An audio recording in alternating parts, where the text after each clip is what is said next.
대변인께서 직원분과 함께 사진을 직접 게시하시겠습니다.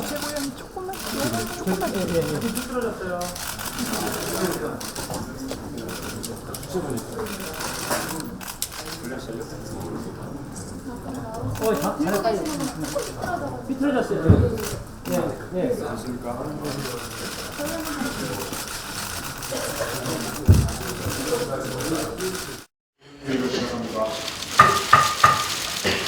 문재인 당대표의 발언이 있겠습니다.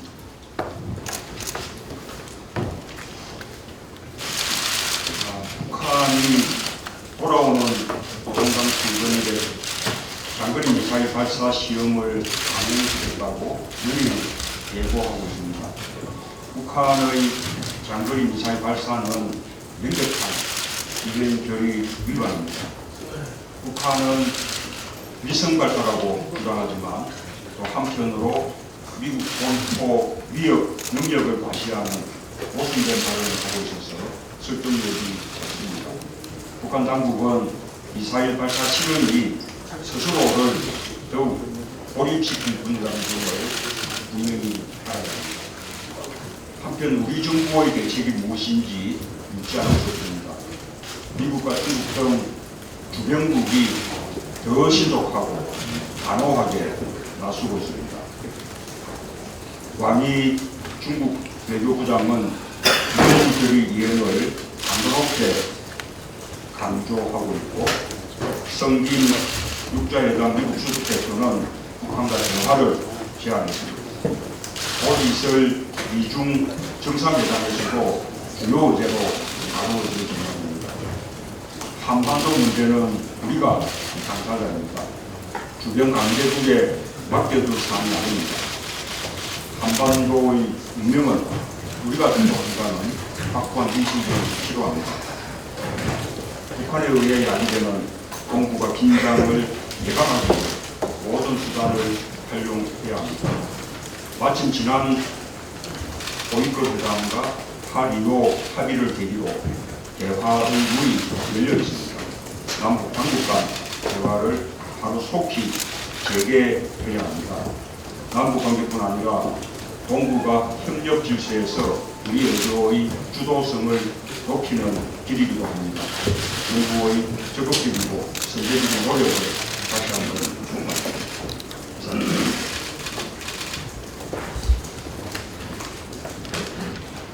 이어서 이종걸 원내대표의 발언이 있겠습니다. 정부 여당이 마치 경제 위기의 실패를 노동 문제, 노동 문제를 통해서 해결하는 듯한 태도를 보이고 있습니다. 여기에 속지 말아야 합니다.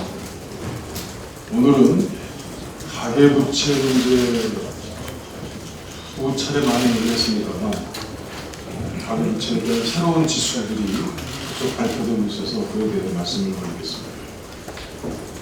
가계부채는 이제 거대한 폭풍이 돼서 우리 사회에 몰려오고 있는 듯합니다. 여러 지수를 말씀드리겠습니다. 소득 하위 20%인 1분위의 금융부채가 지난 2년 동안 41% 급증했습니다. 자영업자의 대출이 지난 1년 동안 12.3% 급증해서 223조에 이르렀습니다.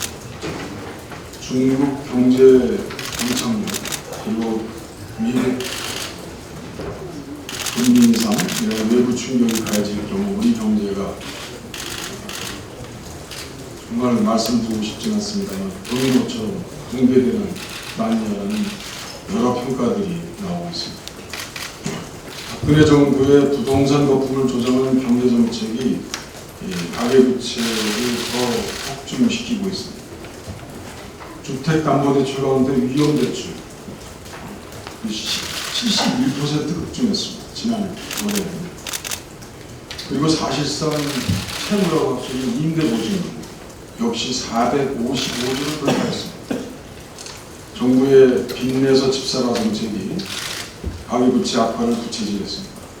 재벌들이 사상 최대의 사내일보금으로 황금의 마천루를 쌓아가는 동안 서민들은 천문학적인 빛의 늪에 허덕이는 두 얼굴이 대한민국의 연출되고 있습니다. 거품과 빚으로는 더 이상 한국 경제를 지탱할 수 없습니다. 과감한 채무 조정과 취약계층 보호 정책을 강력해야 합니다. 우리 당이 하겠습니다. 미국 역시 가계부채 문제 해결을 위해서 과감한 채무 조정 프로그램과 공적인 제도 강화, 교육조정 지원법과 같은 노동자 지원 정책을 병행했습니다. 우리 사회의 시한폭탄인 가계부채는 해결의 시작을 해야 합니다. 박근혜 정부의 전면적인 정책의 기조 전환을 다시 한번 촉구합니다.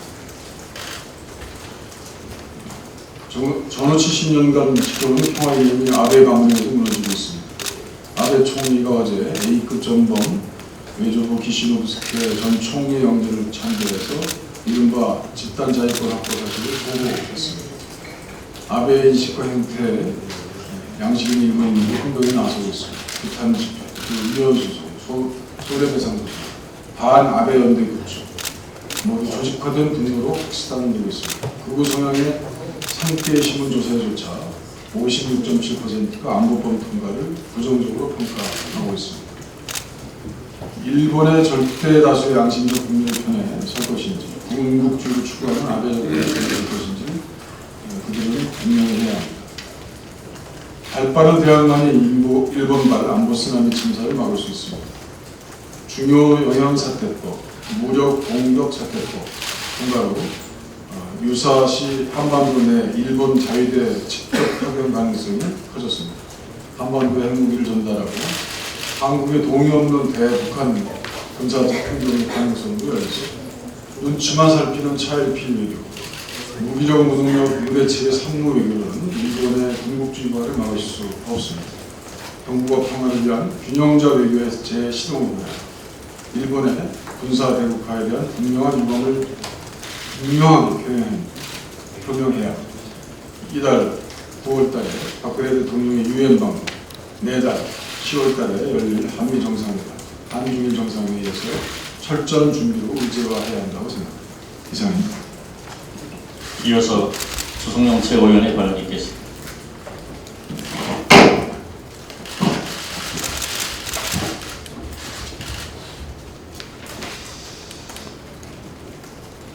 네, 어제 문재인 대표께서 최고위원들을 벽으로 초청해 주셔서 잘 대접받고 왔습니다.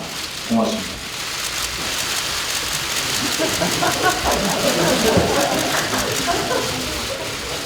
네, 오랜만에 좋은 소통의 자리였던 것 같습니다. 우리 모두가 밥값을 제대로 하는 지도부가 되어야 되겠구나 하는 생각을 했습니다. 국민들과 당원들이 우리 당과 지도부에게 무엇을 요구하고 있는지 깊이 생각해서 당을 운영해야 되겠습니다. 저는 엊그제 박근혜 대통령의 경제 관련 말씀을 듣고 큰 걱정을 했습니다. 국민들은 하루하루 사는 것이 생지옥 같다고 말씀하시는데 대통령은 남의 나라 이야기처럼 우리 경제는 그래도 괜찮은 편이라는 안이한 상황 인식을 갖고 계시기 때문입니다. 박근혜 대통령은 지난 21일 회의에서 이제는 지나친 비관과 비판의 늪에서 빠져나와 경제 체질을 바꾸고 혁신을 이루어 제2의 도약을 이뤄내야 한다고 말씀하셨습니다. 여기에 덧붙여 최경환 경제부총리는 한국 경제가 선방하고 있다. 객관적인 시각에서 자신감을 갖고 경제 활동에 임해야 한다고 주장했다고 합니다.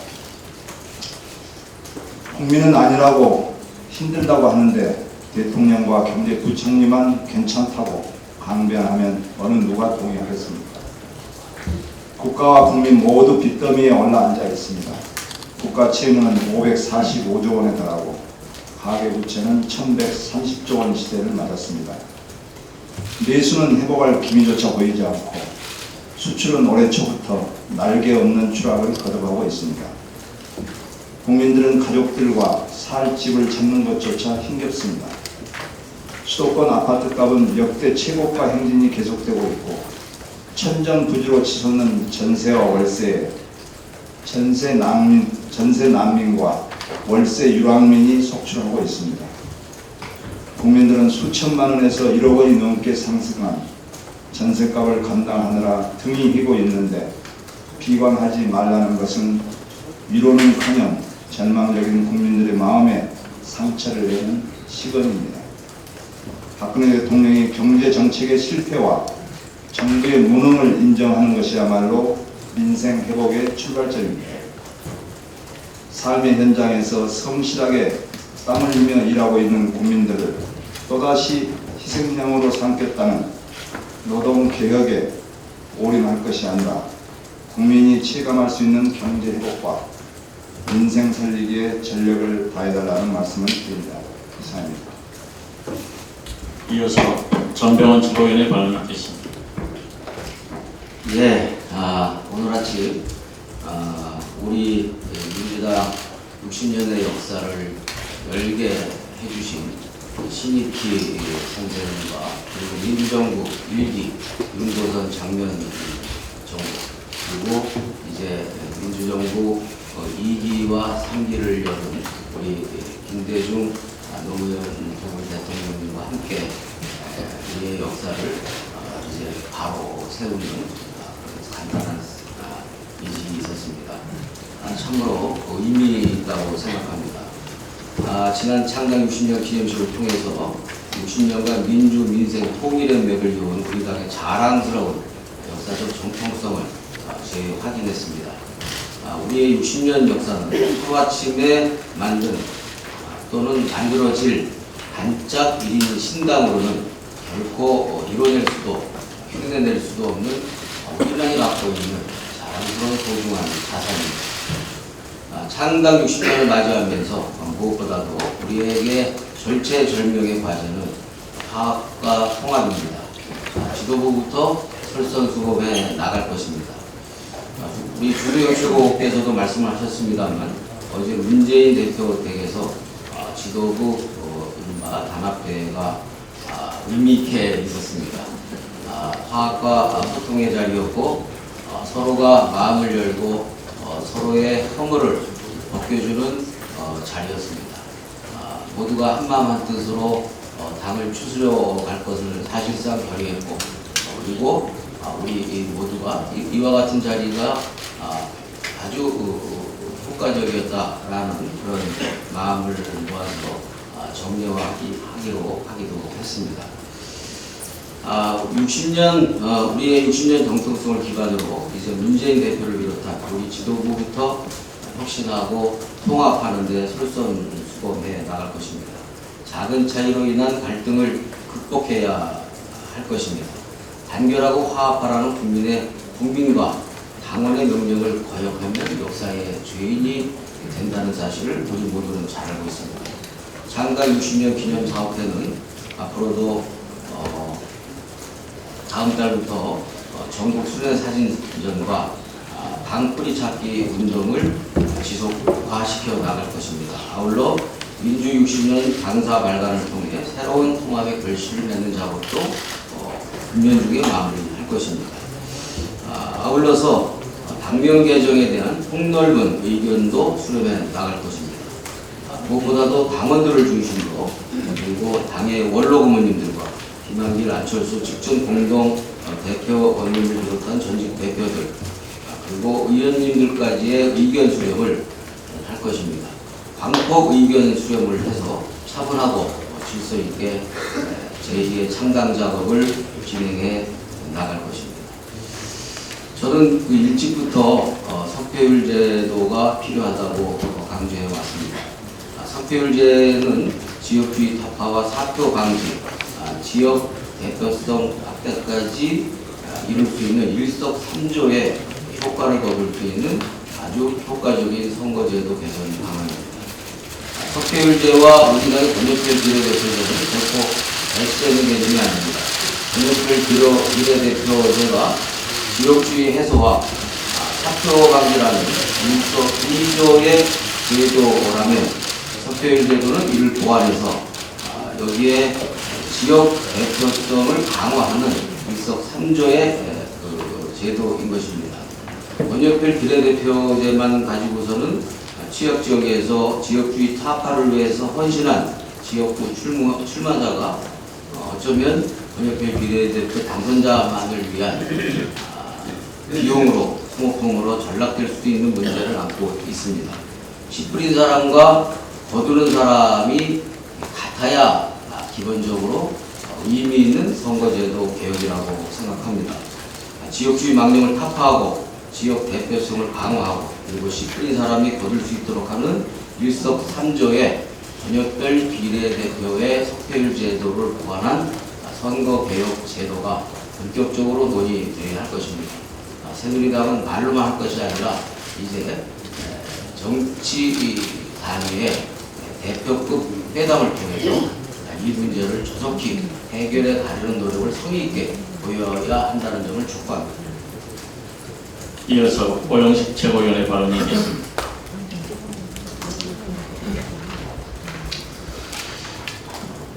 네.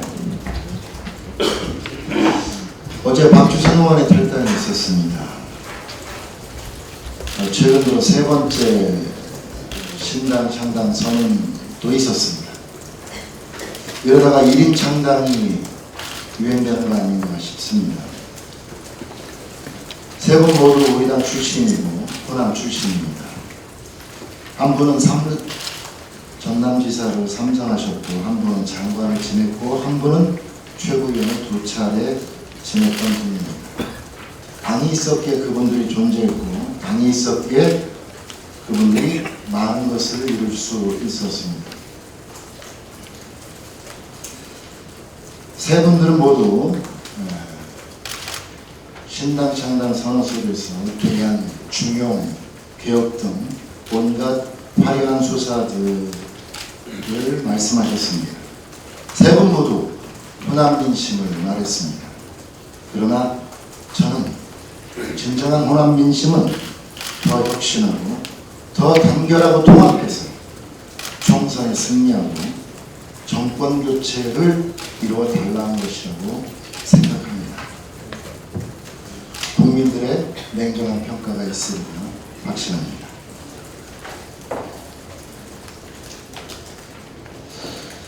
참으로 안타깝습니다. 경기의 불황 원인이 마치 노동시장에 있는 것처럼 호도하고 있는 박근혜 정부의 현재의 태도 정말로 비판받아 나타나다고 생각합니다. 청년 일자리 문제가 대통령의 반짝 아이디어와 정부의 생색내기 보여주기식 졸속 전시행정으로 풀어낼 수 있는 일은 결코 아닐 것입니다. 반강제식, 준조세식의 각출로는 더더욱 불가능합니다. 청년 일자리 문제는 여야 그리고 국민 모두가 머리를 맞대고 그 근본적인 해결 방안을 마련해야 할 것입니다. 소위 청년희망펀드 들여다보니까 준비도 기획도 없이 졸속적으로 추진하려 했던 것이 드러났습니다. 펀드의 목표, 획도, 모금 기간도, 돈을 어떻게 쓰겠다는 용도, 목적, 계획도 없습니다. 펀드를 관리하고 운영할 재단조차 준비되어 있지 않은 상태입니다. 청년희망펀드는 이름과 달리 펀드가 아니라 기부며 대통령을 중심으로 범정부적으로 나서고 있다고 하지만 정부 정책도 아닙니다. 최근 한 여론조사에 따르면 청년 실업 문제 해결에 있어서 가장 효과적인 방법은 대기업이 사내 보유금으로 신규 채용을 늘리는 방식이 가장 좋다라고 하는 여론이 높습니다. 600조에 이르는 사내 유보금을 보유하고 있는 대기업이 고가 높여 일자리 창출에 적극 나서야 되는 이유입니다. 국민 다수가 고용의 재능이 늦으면 대기업이 더욱 나설 때라고 외치고 있습니다. 이러한 상황에서 실효성이 떨어지는 준비도 제대로 되어 있지 않는 일회성, 전시성 희망, 청년 희망 펀드와 같은 것들을 던지는 것들은 참으로 무책임한 행태라 하지 않을 수 없습니다. 한 개 일자리가 생기면 천국이 하나 등장하고 한 개 일자리가 사라지면 지옥 하나가 나타난다는 말이 있습니다. 2015년 대한민국 청년들은 바로 천국과 지옥의 갈림길에 놓여있는 실정입니다. 박근혜 정부는 어설픈 눈가름 이벤트로 국민을 호도하지 말고 지금이라도 정책의 전면적 재검토를 통해서 청년 일자리 문제에 대한 근본적인 해결 방안을 대책을 제시하기를 촉구합니다. 이상입니다. 이어서 유승희 최고위원의 발언이 있겠습니다.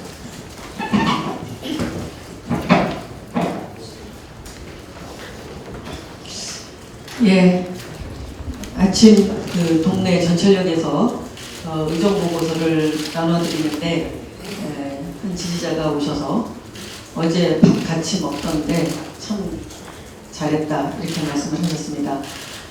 역시 밥상은 소통이구나 이렇게 느꼈고 앞으로 이 소통의 밥상을 릴레이로 하자 이런 이야기도 있었습니다.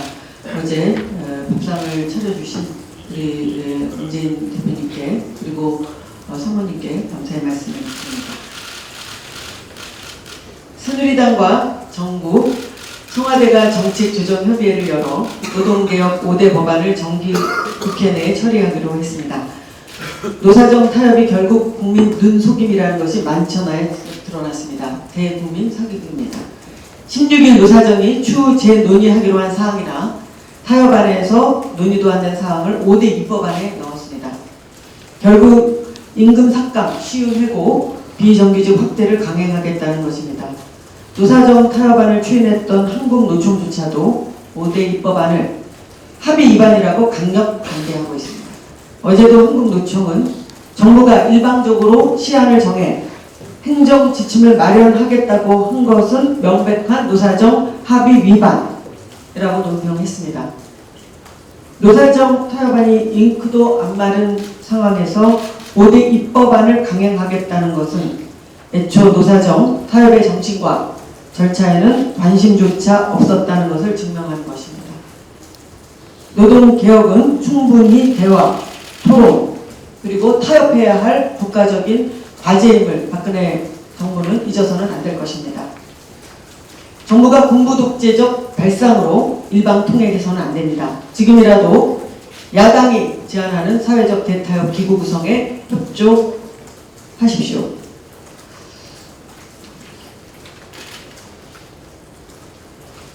아베 정권의 우경화가 결국 평화헌법 파기로까지 이어졌습니다. 일본 국민 대다수가 반대함에도 불구하고 강행 처리된 안보법안은 70년간의 평화헌법을 파괴하는 일이고 동북아의 평화에 원작 포탄을 투하하는 것입니다. 동북아에서 패권을 장악하려는 일본의 군국주의적 발상이 결국 현실화되었습니다. 2차 대전 패전 이후 70년 동안 지켜온 일본의 전수방위 정책은 이제 사라지고 일본 자위대가 무력 분쟁에 개입할 수 있는 길이 열렸습니다. 군국주의의 망령에 젖어있는 아베의 총자루를 쥐어준 격인이 매우 우려스럽습니다. 정부는 우리나라에서의 자위대 활동은 우리의 동의를 받아야 한다라고 앵무새처럼 대응하고 있지만 보다 분명하고 단호한 입장을 표명해야 합니다. 특히 일본이 유사시에 한반도에서 활동할 수 있는 근거가 마련되었기 때문에 우리는 일본의 한반도 개입이라는 최악의 상황이 발생하지 않도록 우리는 더욱더 한반도 평화 정책을 위해서 노력해야 할 것입니다. 이상입니다.